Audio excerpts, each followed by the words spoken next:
Today we are at Vishnu Kanchi, the part of Kanchipuram that is filled with Vishnu temples. Any street that you walk into Kanchipuram, you will definitely stumble upon a temple. It is known as the city of thousand temples, and we are here to visit one of the prominent Divya Desams, known as Varadaraja Perumal Temple. Hi, I'm Chitra and you are watching Masalabox Travel, and we are here to go on a darshan of Varadaraja Perumal Temple. Varadarajan, meaning the one who grants your wishes and boons. So he has even granted wishes to Lord Brahma. He did the Ashwamedha Yagam in Kanchipuram. He in fact used or prayed to Athivaradhar.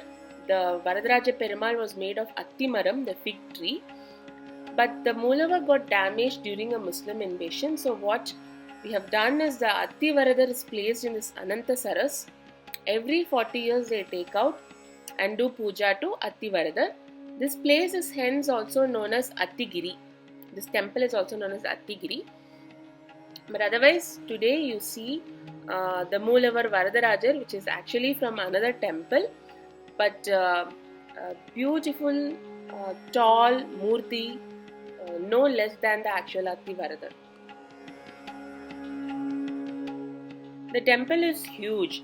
I think I crossed around 3 praharams to reach the Moolavar, and you enter through the west Gopuram and you see a stark difference in architectures as you walk through the temple, because it is passed through hands of Pallavas, Cholas and Vijayanagara Empire, Hoysala Empire.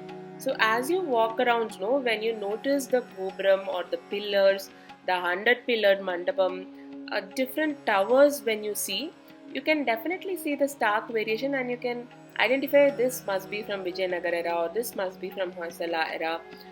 I was really captivated by these pillars and I wanted to spend a lot of time. But the crowd had already started pouring in. It was 9:30 by the time I was in the temple. So I rushed to get the darshan first before admiring the temple. The temple is on a small mound or a hill called Hastagiri, and as you go through the different shrines, you will feel that you are in fact climbing a small hill or a tower. So this is the first entrance which will take you to Alagiya Singar or Narasimhar, and all through the way you see inscriptions around the temple. I really wish I had the ability to read these inscriptions, because every wall, every inch, every entrance have these inscriptions written, mostly in Tamil, that you can make out the lipi that is used for these inscriptions. Unfortunately, it is whitewashed in some of the areas, but that's how a typical functioning temple is usually. Let's go seek the blessings of Lord Varadaraja. So once you get the darshan of Lord Narasimha, you would come to this spot where you need to climb a little bit of steps to get the darshan of Varadaraja. I'm not sure if they kept acupuncture in mind or what, but these steps are something special. So once you get into the hall, I was really overwhelmed by the paintings that were there on these walls. So on all four sides there's various paintings, and over time these paintings have gone. We can clearly see at places it is from ground to ceiling. These colorful paintings are we are talking about stories from about Vishnu, the Dasa Avadarams, some of the prominent temples. You can see the Moolavar pictures that is painted here. But sadly, some of it has been falling down. So that is the entrance to go get the darshan of Varadaraja Swami. There is considerable queue. The earlier you visit, the better you would be avoiding the queue.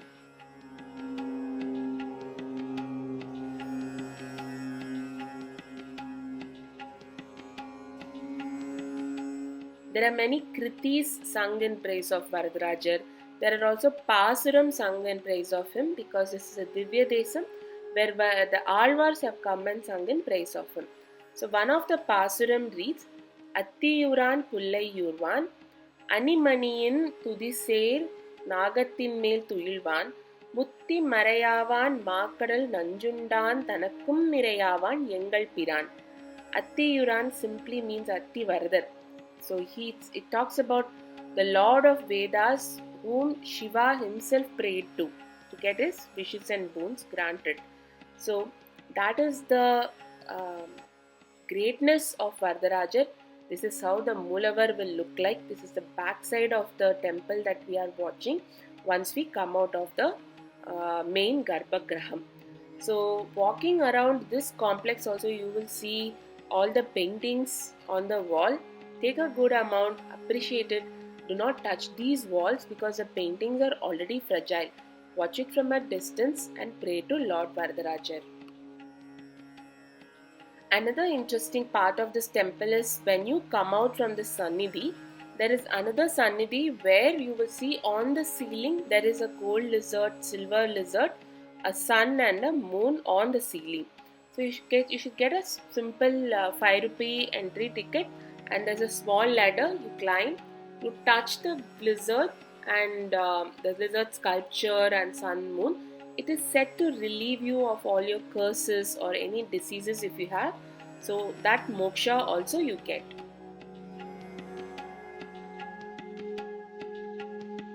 This temple is very prominent when it comes to Vaishnavism, and a lot of miraculous things we get to hear about this temple. If you know the story of Thirukachhi Nambi, who is the guru of Ramanujar himself.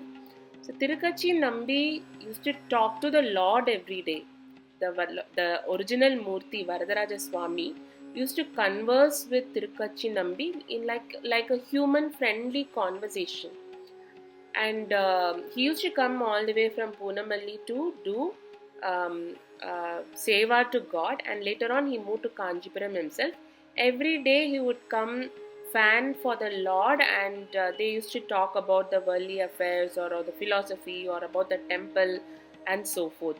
So such was the greatness or devotion of Thirukachhi Nambi, and he turned to be the guru of Ramanujar. And Ramanujar himself, you know, the prominent sites like Srirangam or Melkote and all that. Similarly, Kanchipuram is also an important point of worship, and you would see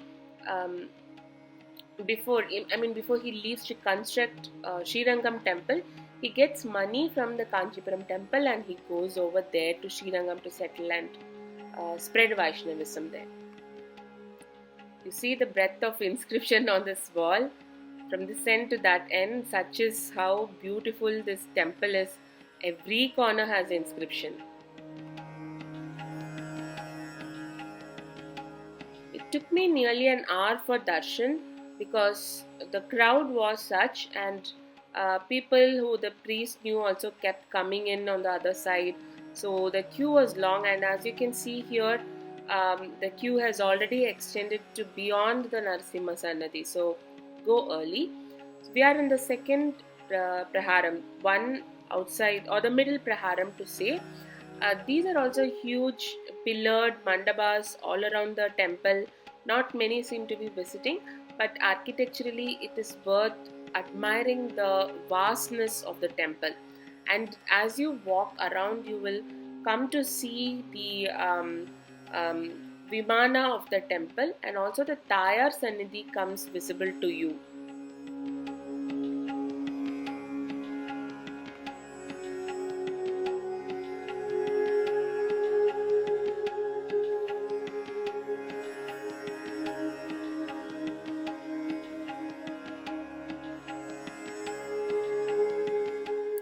The Tayar Sannidhi is a separate shrine, equally crowded. Perundevi Tayar or the Lakshmi Mata you can see in this shrine. So this will also take a little time because of the crowd. Once you get the darshan, you again come to this beautiful mandapam that you can see.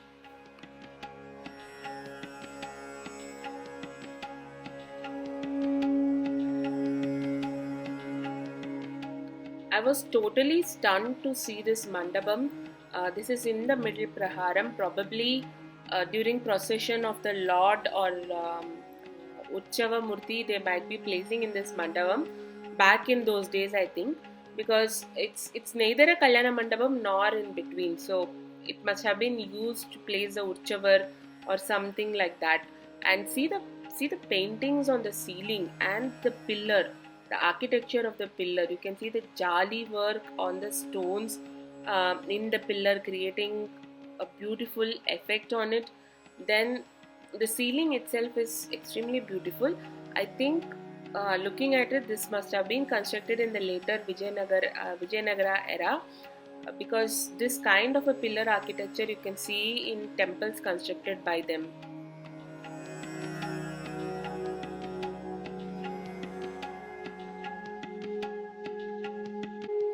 This is the outer praharam of the temple. So, as you enter, you can see how vast it is between the west Gobram and all the darshan we did all the way inside Varadaraja Sannidhi. So, you will see the Kodimaram. If you walk towards your right, you will come across Chakra Talwar, Narasimhar, and the Ananthasaras temple tank as well. These kind of pillars stand tall between the Gobram, and this tower stands tall between the Gobram as well as the entrance. And towards the side, if you see, you will have the 100 pillared mandapam. This is a ticketed entry, but it is definitely worth visiting.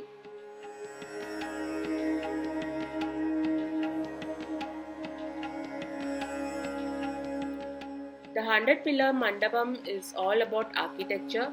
For example, see these rings. The chain of rings are made out of a single stone. So single stone is carved out this way. It's like a loop, and you don't know how they managed to make such smooth loops of stone. So right from there you enter in. The outside pillars will be of stories of Vishnu, his avatarams, the way they portray Ramayana, Krishna, and all that. And as you move, you'll see army of soldiers guarding it, and in the center is the Kalyana Mandapam. So that's how the pillars are spaced out.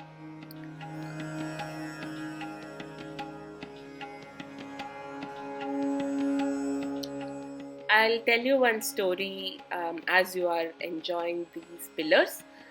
So Thirukachhi Nambi that we were talking about, right? In his older days, he wants to attain moksham. He's done with this world. He's fanning the Lord as usual, and it falls down, and he knows it's weak. He wants to go to Vaikuntha. So when he asks Lord Varadarajan to give the spoon, Varadaraja says, "Serving of God alone is not enough. You have to serve the world. You have to serve people. Go under some acharyas and work for them as well." So he goes to Thirukoshtiyur and works under Thirukoshtiyur Nambigal as a small peasant. He goes and takes care of cows and the goshala. And at one point, when some cows get disappeared, even before Thirukoshtiyur Nambigal would say, "Go find the cows." In his old age, Thirukachhi goes find the cows, and Thirukoshtiyur Nambigal gets very pleased with him. And that's when the first time he's listening to Thirukachhi speak, and he realizes, oh, this is Thirukachhi Nambigal who used to converse to Lord Varadaraja. We have made his devotee to work for us. That is sin for himself. So he's very pleased that he has done some seva to him, and he sends him back to Kanchipuram. And Thirukachhi comes to Kanchipuram, and Lord Varadaraja is also very happy to see his devotee back and gives him moksham, and Thirukachhi reaches the Vaikuntha. You see how they have constructed this Kalyana Mandapam like it is resting on a turtle or a tortoise. So it's so cool and interesting to see this architecture walking around this whole mandapam. Every piece has something unique to say, something nice, beautiful to say. And if you walk around this mandapam, you will get to see its leg somewhere at the back, like how it's properly the mandapam is resting on it. So it's really cool to walk around this 100 pillar mandapam and observe each and every sculpture here.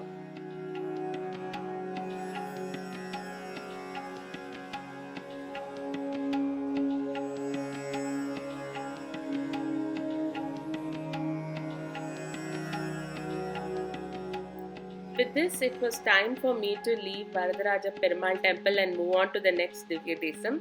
I really hope you enjoyed this darshan of Varadarajar. Um, do like, share this information with others, and subscribe to Masala Box Travel.